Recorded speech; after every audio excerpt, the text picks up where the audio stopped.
nadar contra a correnteza, vai andar contra o fluxo. É a vida dele. Moisés foi empurrado lá para cima, possivelmente por um jacaré, um crocodilo. O crocodilo está vindo lá para engolir ele, daqui a pouco trava a boca e com o bico vai empurrando o cestinho. Onde é que você acha que o anjo que fechou a boca de leão fez um estágio? Não entendeu? Não vou falar de novo. O anjo que fechou a boca de leão lá de Daniel fez um estágio antes fechando boca de jacaré. Porque ninguém pode matar aquele que Deus quer que viva. Acredite. Sabe aquilo que você ouve da sua família? Sempre final de ano é aquela bênção. Reunir a família é uma tristeza. Toda hora vem um assunto do passado.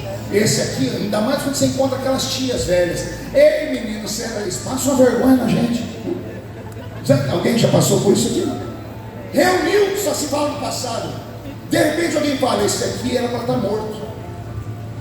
Aqui tem muita história assim. História de um acidente, de uma bala perdida, de alguém que caiu dentro de um fosso, de um coco que travou aqui na garganta. Aconteceu um monte de coisa que era para você estar morto. E a família insiste dizendo, foi sorte. E eu estou aqui para dizer, foi não. Foi Deus. Já tinham demônios querendo te matar. Mas como, pastor? Demônio não sabe o futuro. Tem razão, eles não sabem o futuro. Mas eles não precisam saber o futuro. Basta de vez em quando eles parar de olhar para você e olhar para o céu. De vez em quando parece que Deus está entediado. Ele falou, vou parar tudo a administração de um mundo aqui com 7 bilhões de seres humanos e galáxias. Não, eu estou estressado, dá licença. Eu preciso abrir a janela do céu. Eu preciso desestressar. Ele abre a janela do céu e debruça e fica olhando para a terra. E de vez em quando ele fixa o olhar em alguém. Pastor, isso aí é loucura sua, não, está na Bíblia. Um dia Deus estava desse jeito, encostado na janela olhando. Chegou um cidadão e Deus falou para ele, viste tu, meu servo Jó? Jó nem sabia. E Deus estava de olhos nele. De vez em quando o diabo pega Deus olhando para alguém. Meu Deus mesmo, vou falar de novo. De vez em quando o diabo pega Deus olhando de maneira especial para alguém. E quando Deus olha de maneira especial para alguém, o olho de Deus brilha. O diabo passa um recado para o inferno, põe um X nas costas dele, põe um alvo nas costas dela. Precisamos fazer de tudo para matá-los, para destruí-los, para arrancar de dentro deles a vontade de viver. Precisamos colocar o mundo, o inferno contra eles. Precisamos fazer as crianças fazer bullying com eles. Precisamos fazer eles não se amarem, eles terem raiva da cor da pele, da textura do cabelo, do tamanho das pernas, do tamanho do corpo. A gente precisa destruir eles, porque se eles descobrirem o que Deus tem na vida deles, que nós no inferno, dizendo ele, não sabemos, mas com certeza é algo grande, então é melhor matar no ninho. Mata agora, porque depois a gente não segura mais. Tem gente aqui que não tem onde cair morto, continuar vivo e vive reclamando, porque todo mundo tem inveja de mim. Simples, pergunte, por quê, pastor? Porque você não nasceu, você estreou. Agora pergunte por quê, pastor? Porque Deus te escolheu quando você era pequeno e sem forma. Você era pequeno e sem forma. O meu anel é pequeno, mas ele tem forma. Esse brinquinho na orelhinha que você coloca da sua filhinha, que é um gotinho de cristal, é pequeno, mas tem forma. O grão de mostarda é pequeno, mas tem forma. No Salmo 139, verso 16, Davi está dizendo, tu me sondas e tu me conheces, desde que eu era pequeno e informe, sem forma. Davi está dizendo que Deus parou para ver o dia, a tarde, a noite, a madrugada, em que a mãe dele foi amada, ou violentada, ou usada, ou estuprada, não sei. Deus parou para ver o ato. E Deus enxergou quando o homem plantou dentro do ventre da mãe dele quase 200 ou pouco mais de 200 milhões de sementes que poderiam ter gerado 200 milhões de vidas diferentes. Mas no meio de 200 milhões de sementes, só um nadando. Você sabia que da entrada do corpo da mulher até o útero, pelo tamanho que você foi plantado lá dentro, através dos gametas masculinos, É como se você saísse aqui do Rio de Janeiro, nadando, e fosse até o Canal da Mancha, lá na Europa. Essa é a distância. Já assistiu uma Olimpíada? Uma disputa de natação? As arraias estão aqui. É raias que chamam? As raias, em cada uma delas, nos pódios tem um nadador. Amém? Imagina que você está lá. Aí você olha para a esquerda, tem 100 milhões de nadadores. Aí você olha para a direita, tem 99.999.999 outros nadadores. E você é um de número 200 milhões. Só um vai atravessar a faixa. Só um vai chegar do outro lado e entrar no óvulo e fecundar ele.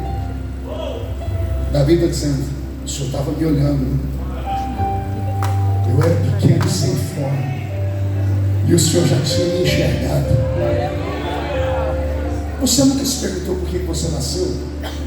Eu já tive crises. Quando eu era criança, não conhecia Deus ainda, eu tinha raiva da minha vida porque era pobre demais. Você tem noção do que é morar com 12 pessoas em 2 cômodos? Vou te dar um exemplo. Imagina que na minha casa panela e pinico dava uma confusão.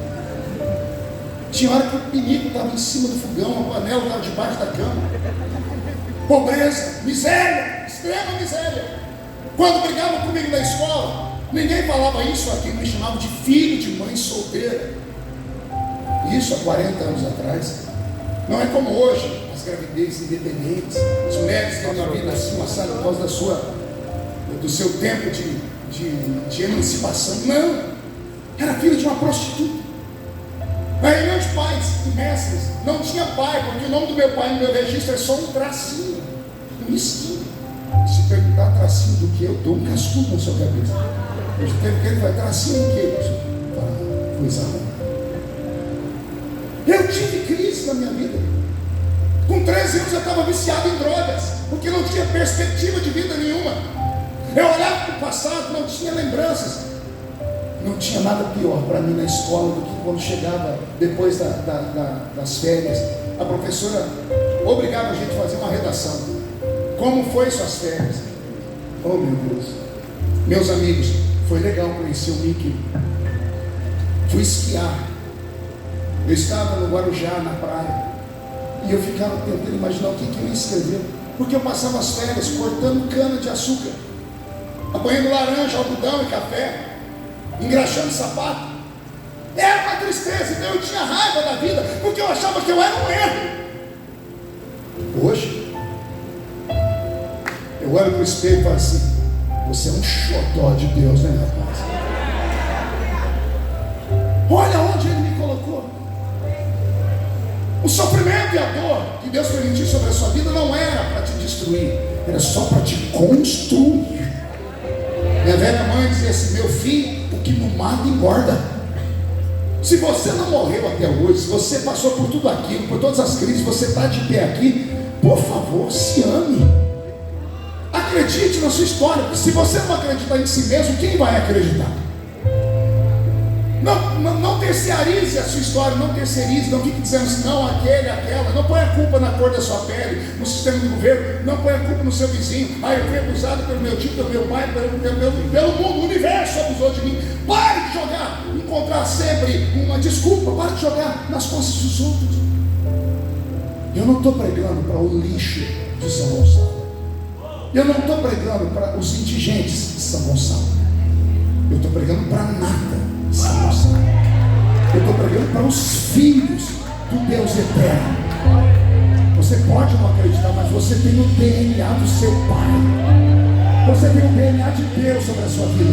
É por isso que o diabo te odeia, é por isso que tudo para você é mais difícil. Depois dessa noite você vai sair daqui com esse entendimento e vai começar a trabalhar. Quanto mais difícil ficar, você vai entender: a vitória está chegando. E profetizo já, não vai ficar na sua frente Zé Pilintra, Zé Pilantra, Chucadeira, Tranca Rua, Preto Velho, obra de feitiçaria, traficante, bala perdida. Não tem governo, não tem policial, não tem nada. Nada pode parar o que Deus preparou para você. E se alguém acredita nisso, não dá um grito, não dá um berro de glória a Deus.